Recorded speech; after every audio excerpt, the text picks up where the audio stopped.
इंदिरानगर लोणी रोड रिसोड येथील देशी दारूच्या दुकानामुळे त्या परिसरात राहणाऱ्या सर्व नागरिकांना खूप त्रास होत आहे। पूर्ण नगरातील महिलांचा, शाळकरी मुला-मुलींचा रहदारीचा रस्ता आहे। त्याच रस्त्यावरून सर्व महिलांना व शाळकरी मुलींना ये-जा करावी लागते। त्या दुकानाच्या अगदी 100 मीटरवर शाळा असून शाळेतील मुलांनाही दारू पिणाऱ्या लोकांचा खूप त्रास सहन करावा लागत आहे। दारू पिऊन रस्त्यावर लोक ओकारी करून घाण करतात, उभ्याने लघु शंका करतात। त्यामुळे तेथे राहणाऱ्या नागरिकांना व त्यांच्या परिवारातील महिलांना, मुलींना याचा खूप त्रास होत आहे।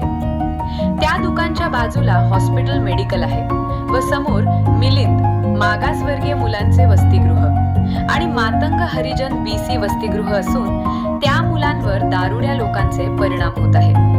नगरातील नवीन पिढी व्यसनाधीन होत असून सर्व नागरिक यामुळे त्रस्त झाले आहेत।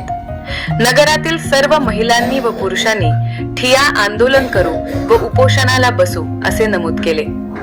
रिसोडचे नवनिर्वाचित नगराध्यक्ष भगवानराव क्षीरसागर व मुख्याधिकारी सतीश शेवदा तसेच माननीय आमदार अमित झनक व माननीय आमदार भावनाताई गवडी, माननीय खासदार अनुप धोत्रे यांनाही इंदिरानगर रिसोड येथील रहिवाशांनी मोठ्या संख्येने जाऊन निवेदन दिले।